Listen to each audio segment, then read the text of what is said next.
नमस्कार। आज हमारे साथ एक ऐसे मेहमान हैं जो न केवल इस सरकार में सबसे महत्वपूर्ण मिनिस्ट्रीज में से एक संभालते हैं, बल्कि वो बीजेपी में भी एक बड़े गद्दावर नेता के तौर पर देखे जाते हैं। हमारे साथ है देश के रक्षा मंत्री मनोहर पर्रिकर जी। पर्रिकर जी, इंडिया न्यूज से बात करने के लिए बहुत बहुत धन्यवाद। सबसे पहले मैं आपसे कुछ प्रश्न हैं जो मैं पूछना चाहूंगा। जिस तरह से कंट्रोवर्सी हो रही है आर्मी चीफ के अपॉइंटमेंट को लेकर, क्या ये सही है? किस तरह से आप इसे जस्टिफाई करेंगे कि इस तरह से कंट्रोवर्सी हो रही है आर्मी चीफ के अपॉइंटमेंट को लेकर, क्या ये सही है? किस तरह से आप इसे जस्टिफाई करेंगे कि जो अभी एक प्रिंसिपल फॉलो होता रहा है, एक ट्रेडिशन फॉलो होता रहा है आर्मी में, वर्ल्ड की थर्ड लार्जेस्ट आर्मी है, 1.3 मिलियन लोग हैं इस आर्मी में, क्या जरूरत थी कि इन्हें अपने जो सीनियरिटी प्रिंसिपल थी कि आपने डिसाइड किया सडनली कि अब इसे नहीं फॉलो करेंगे, हम अपने हिसाब से आर्मी चीफ चूज करेंगे? पहला सीनियरिटी प्रिंसिपल ये कभी प्रोसीजर का भाग नहीं रहा है। ये जब पीस टाइम है तब ये सीनियरिटी का नॉर्मली करते रहे, क्योंकि जो क्षेत्र है जहां से हम लोग कंसिडरेशन का जोन है, जहां से हम लोग सिलेक्ट कर लेते हैं चीफ ऑफ आर्मी, उसमें सभी कमांडर आ जाते हैं। अगर ये प्रोसीजर नहीं रहता है तो 5-6 लोगों को क्यों कंसिडर करना है? अगर सीनियरिटी करना है तो कंप्यूटर भी कर सकते हैं, हम लोग करने की जरूरत नहीं। उसका एक प्रोसीजर रहता है कि जिसमें सीनियरिटी भी एक प्रिंसिपल रहता है, और ये जो 5-6 लोग रहते हैं जिसमें से चुनना होता है, ये सभी अच्छे रहते हैं। They are the cream of the arm forces. तो ऐसा नहीं है कि कोई सीनियर है इसके लिए वो अच्छा है या वो बुरा है। सब लोग अच्छे हैं, सब लोग कैपेबल है, बिकॉज ये लेवल पे जब सिलेक्ट करके आते हैं गलत आदमी कभी आ नहीं सकता है, इतने पहले फिल्टर्स होते हैं। तो उसमें से एक अभी की जरूरत ध्यान में रखते हुए सिलेक्ट करना, ये प्रोसीजर के हिसाब से। तो हमने प्रोसीजर कुछ तोड़ा नहीं है, प्रोसीजर से हम लोग गए। कि आपने कहा कि पीस टाइम में नॉर्मली जो प्रोसीजर फॉलो होता है वो, क्या आप हिंट कर रहे हैं कि अभी जरूरी नहीं है कि पीस टाइम चल रहा हो, या कुछ आप तैयारी कर रहे हैं? नहीं, तैयारी कुछ नहीं कर रहा हूँ। पीस टाइम देश है, लेकिन कश्मीर की हालात थोड़ी अलग है, तो वो भी ध्यान में रखा गया है ये निर्णय लेते। ओके।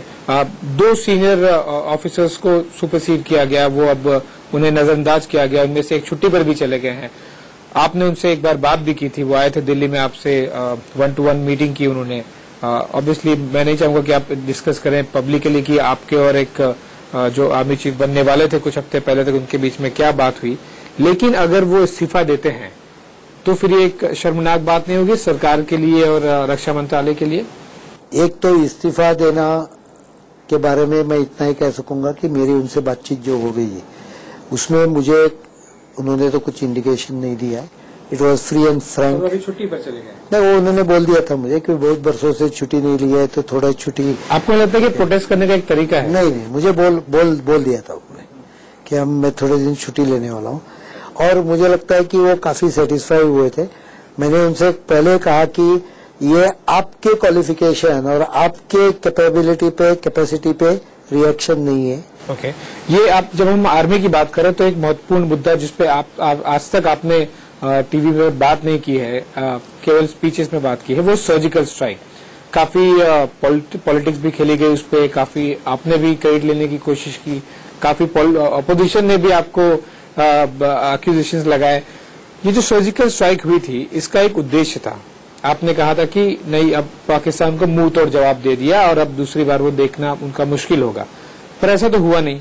नगरोटा अटैक हो गया, बारामूला में हो गया, पंपोर में हो गया, अब तो बल्कि आतंकवादी और पाकिस्तान सीधा आके हमारे जवानों को मार रहे हैं, बॉडी म्यूटिलेट कर रहे हैं और डिफेंस एस्टेब्लिशमेंट पे अटैक कर रहे हैं। तो सर्जिकल स्ट्राइक का कुछ अर्थ तो बनता हुआ नहीं दिख रहा। पहला उसमें से क्रेडिट लेना, हम लोगों ने क्रेडिट सेना को ही दिया है। डिक्लेरेशन तो इसके बारे में जो मीडिया ये दिया वो सेना ने ही दिया है। सर्जिकल स्ट्राइक सेना ने किया है और उसका क्रेडिट पूरा सेना का है, उसका प्लानिंग, डिटेल प्लानिंग, ये सब। लेकिन मुझे लगता है पॉलिटिकल डिसीजंस भी होते हैं, ऐसी चीज पॉलिटिकल डिसीजन के बिना नहीं होती है। 1971 वॉर हो गया तो उसका क्रेडिट तो पूरा कांग्रेस पार्टी और इंदिरा गांधी को मिला था। In fact Atal ji was having a big heart to even call her Durga in his speech. तो जो पॉलिटिकल लीडरशिप ऐसे निर्णय लेती है उसका बुरा और पॉजिटिव दोनों, नेगेटिव पॉजिटिव दोनों इम्पैक्ट उसको ही लेना पड़ता है। ये निर्णय के लिए क्रेडिट है, मैं सर्जिकल स्ट्राइक के लिए क्रेडिट नहीं कर रहा हूं। एक बात, दूसरी बात, वो सर्जिकल स्ट्राइक से सब सॉल्यूशन आ जाएंगे ऐसे हमारा कभी दावा भी नहीं था। पहले भी हम लोग बोले कि surgical strike only introduces principle of uncertainty. Bharat के जवानों ने कई सालों ये जो terrorist 1000 bleed cut principle Pakistan का है उसको सह लिया है, और हम लोगों को लग रहा था कि हम लोग कुछ कर नहीं पा रहे हैं, ऐसा टाइप का एक फीलिंग आ रहा था। That feeling of frustration I think इससे निकल गए। और अगर आप टेरर ऑर्गेनाइजेशंस को नस्तो नाबूद करने की कोशिश करते हैं, आपको पता है लॉन्च पैड्स कहाँ है, आपको पूरा टेरर ऑर्गेनाइजेशन पता है, आपको तो दाऊद इब्राहिम कहाँ है, हाफिज सईद कहाँ है, मसूद अजहर कहाँ है, ये सब पता है, तो डायरेक्टली उन्हें एलिमिनेट करने की कोशिश क्यों नहीं की जा सकती? क्या इसलिए क्योंकि हमारी क्षमता नहीं है, या फिर वो कर सकते हैं लेकिन आप समय का वेट कर रहे हैं, कोई एक समय आएगा? ठीक, सिक्योरिटी ऑफ नेशन में अनसर्टेनिटी काफी महत्व रखता है। तो इस बारे में मैं क्या करूंगा, मैं क्या नहीं करूंगा, मुझे क्या मालूम है, मुझे क्या मालूम नहीं, वो कहना पब्लिक डोमेन में मुझे लगता है बराबर नहीं होगा। इसके लिए इस सवाल का मैं जवाब नहीं दे सकता हूं, लेकिन इतना कहूंगा कि देश के हित में जो कुछ है, जो कुछ करना पड़ेगा वो हम लोग करने की तैयारी इधर कर रहे हैं या की है।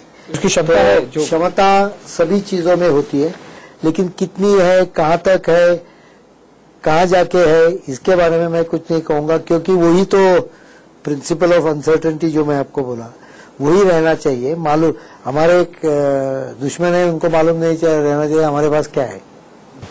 ठीक है, जैसा कि आपने कहा था कि टाइम और लोकेशन आप डिसाइड करेंगे रिटेलिएट करने का, वैसे ही हाँ। तो एक प्रश्न रहा है जो काफी इंटरेस्टिंग क्वेश्चन रहा है। काफी लोग इसको व्हाट्सएप पे, मैसेज पे, सोशल मीडिया पे देखते पढ़ते रहे हैं, इसका कभी कॉन्फर्मेशन और डिनायल नहीं आया गवर्नमेंट की तरफ से। क्या प्रधानमंत्री नरेंद्र मोदी जी डीजीएमओ जो इंडियन आर्मी का मिलिट्री ऑपरेशन रूम है उसमें सर्जिकल स्ट्राइक के दौरान या फिर उसकी जब तैयारी चल रही थी, क्या वो खुद चीजें मॉनिटर कर रहे थे, प्रिपरेशन? और मैं इतना ही कहूंगा कि प्रिपरेशन का पूरा ब्रीफिंग मुझे एनएसए और प्रधानमंत्री को पूरा दे दिया था। वो देखने के बाद ही जो कुछ परमिशन है वो आर्मी को with freedom to operate within that parameter दिए गए थे। इससे आगे ज्यादा बोलना मुझे नहीं लगता है, लेकिन ऐसे तो लाइव ऑपरेशन दिल्ली में कनेक्टेड नहीं था, आर्मी कोर कमांडर के यहाँ तक सीमित था। ठीक है, आप फिर एक बार इसको कंफर्म डिनाई नहीं कर रहे हैं। एक और बहुत महत्वपूर्ण मुद्दा जो रहा है, अब 50 दिन भी हो गए हैं डीमोनेटाइजेशन के। आपकी सरकार ने काफी क्लेम किए पिछले 50 दिनों में, विशेष तौर पर जब प्रधानमंत्री ने अनाउंस किया 8 नवंबर से कि अब डीमोनेटाइजेशन हो गया और मुझे केवल 50 दिन दीजिए, मैं काफी कुछ करके दिखा दूंगा। और ये रीजंस दिए गए कि ब्लैक मनी अब नहीं रहेगी, टेरर फंडिंग नहीं रहेगी, नक्सल्स को फंडिंग नहीं रहेगी और काफी कुछ आम लोगों का जीवन सुधरेगा। ऐसा कुछ काफी बदलता हुआ तो दिखाई नहीं दिया, बल्कि लोगों को काफी तकलीफ झेलनी पड़ी। अब 50 दिन हो गए हैं, आप काफी नजदीकी माने जाते हैं प्राइम मिनिस्टर मोदी के, आप बहुत ही महत्वपूर्ण मंत्रालय भी संभाल रहे हैं। क्या आपकी सरकार आज इस पोजीशन में है कि वो क्लेम कर सके कुछ कॉन्क्रीट, कुछ सब्सटैंशियल, कि नहीं हमने काफी कुछ अचीव कर लिया है 50 दिनों में? क्या ये प्रूव कर पाएंगे आप? हाँ, मुझे लगता है ये high value denomination notes demonetize करने से काफी फायदा होने वाला है। काफी टैक्स सरकार को आएगा, काफी पैसा गरीब कल्याण योजना में आएगा, काफी पैसा सर्कुलेशन में आ जाएगा और थोड़ा पैसा तो मुझे लगता है वो आएगा ही नहीं। तो इसमें से एक ब्लैक मनी जो स्टैक्ड अप था, सर्कुलेशन में था, वो सामने आ गया। अभी उसके ऊपर टैक्स भी भरना पड़ेगा। और मैं आपको उसमें एक बेनिफिट बोलता हूँ, ये जो अर्बन बॉडीज है या पंचायत है, उनका revenue recovery in the month of November and December is more than 3 times, 4 times, 5 times.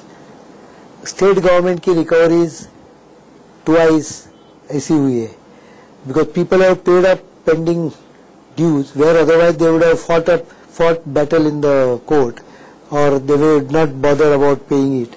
They have paid up by using 500, 1000 notes. Then recoveries of the banks have been fantastic. So ऐसे कई फायदे हुए जिससे economy सुधरने में मदद हो जाएगी. अभी अर्बन बॉडीज के पास ज्यादा पैसे रहेंगे, सरकार के पास ज्यादा पैसा रहेगा. ये जो टैक्स से आएगा, गरीब कल्याण इसमें आ जाएगा, या जो पैसा डिपॉजिट ही वापिस नहीं होगा, ये सब मिलके काफी हद तक सरकार के पास ज्यादा पैसे रहेंगे. और मुझे लगता है ये पैसे गरीबों के कल्याण में काफी यूज हो जाएंगे. 50 दिनों बाद प्रधानमंत्री से कुछ उम्मीद की जा सकती है कि वो कुछ अनाउंस करेंगे, कब करेंगे, कहाँ करेंगे, कहाँ करेंगे मुझे मालूम नहीं है, लेकिन आफ्टर 50 days ही में tell the people what he intends to do further. क्या आप कोई संकेत दे सकते हैं? मैं तो इतना ही बोलूंगा कि पब्लिक डोमेन में भी इंफॉर्मेशन है कि गरीबों का housing for all, skilling, employment, ये क्षेत्र सरकार के ये इम्पोर्टेंट क्षेत्र है और वहाँ काफी एफर्ट्स किए जाएंगे. डिमोनेटाइजेशन, आपको नहीं लगा कि आपने काफी कुछ क्लेम किया था प्रधानमंत्री ने विशेष तौर पर 8 को, लेकिन ये एक मुद्दा बन गया, एक कॉमन मुद्दा बन गया अपोजिशन पार्टीज के लिए, चाहे ममता बनर्जी हो, अरविंद केजरीवाल हो, कांग्रेस हो, और ये डिमोनेटाइजेशन के मुद्दे ने आपके अपोजिशन को यूनाइट कर दिया, एक साथ ला दिया है, जिससे कि वो वापस आप पर अटैक. बीजेपी को ओपोज करने में वो कब नॉट यूनाइटेड थे? बीजेपी को ओपोज करने में सब लोग यूनाइटेड थे. ये उनको और एक मुद्दा मिल गया और हर एक को स्पेस ऑक्युपाई करने की कोशिश कर रहा है जो डिमोनेटाइजेशन से हैप्पी नहीं है. लेकिन ऐसा परसेंटेज बहुत कम है, मेरे हिसाब से 20% भी नहीं है. लेकिन that is their only hope, because 80% is occupied by Modi. तो आप कह रहे हैं कि 20% में वो हिस्सा लेने की कोशिश कर रहे हैं. एक क्वेश्चन ये बहुत महत्वपूर्ण जो अपोजिशन ने भी उठाया था कि रिजर्व बैंक ऑफ इंडिया को आपने रिवर्स बैंक ऑफ इंडिया बना के रख दिया.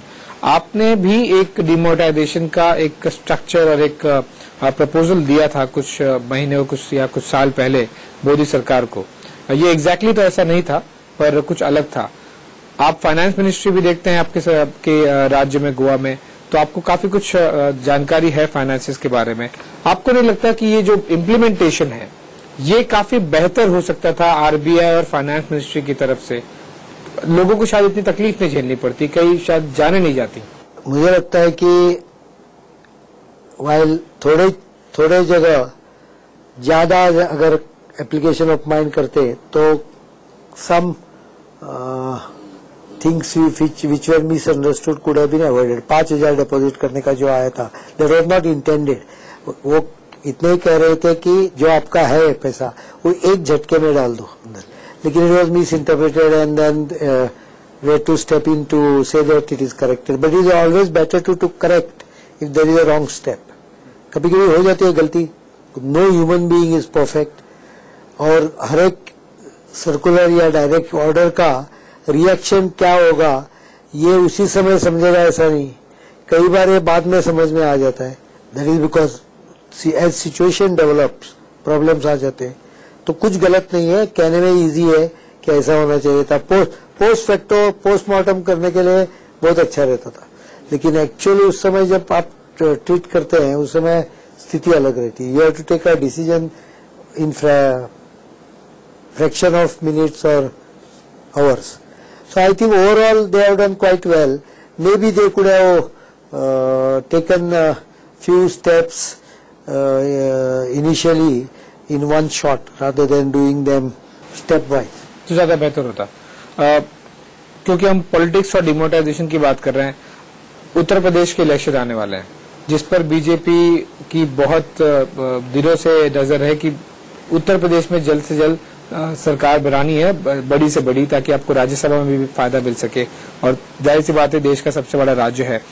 आपको नहीं लगता कि ये डिमोनेटाइजेशन का जो इफेक्ट है वो आपको उत्तर प्रदेश चुनावों में काफी भारी पड़ेगा? काफी भारी एडवांटेज मिलेगा. Common man has accepted it. The difficulty उसको लगता है कि डिफिकल्टी जो है टेम्पररी मेजर है, और वो बराबर है, क्योंकि जैसे 500 का नोट आते जाएंगे, already at a rate of 6-7 हजार करोड़ हर दिन आ रहे हैं. Another 8-10 days there would be enough new currency to handle all. It will percolate down to the ground level और तकलीफ निकल जाएगी. वो तकलीफ सहने के लिए तैयार है. जैसे तकलीफ निकल जाएगी, he is happy about it. उसको ये चीज ध्यान में है कि डिमोनेटाइजेशन से नुकसान हुआ, जो लोग ब्लैक मनी करप्शन, उनके पैसे को हानि हो गई है. उनके पैसे उन्हें टैक्स, जो लोग ब्लैक मनी करप्शन, उनके पैसे को हानि हो गई है. उनके पैसे उन्हें टैक्स भरना पड़ा, गरीब कल्याण इसमें डिपॉजिट करना पड़ेंगे, या उन्होंने थोड़ा पैसा डिस्काउंट पे जो कुछ चल रहा था वहां भी उनका पैसा कम हो गया. तो it was an impact on the rich people.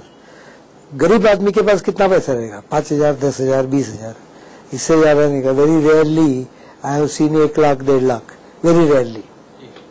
Most of them have 10,000, 5,000. सो वो तो अलाउड है, उनको कुछ नुकसान नहीं हुआ है.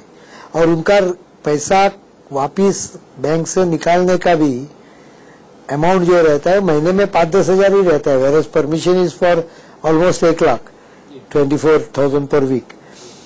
ये थोड़ा तकलीफ हो गया कि जो बिजनेस गांव में थोड़े एक्टिविटीज थे जो टोटली कैश के ऊपर, जो शैडो इकोनॉमी है, उसके ऊपर, not only shadow, there are some right economy. केवल खाद जो काटने होता है, फसल काटनी होती है, उनको पैश, वो जो टीम होती है मजदूरों की, वो आती है 2-3 दिन में आपकी फसल काट के चली जाती है. तो उनको पे करने में थोड़ी तकलीफ हो गई.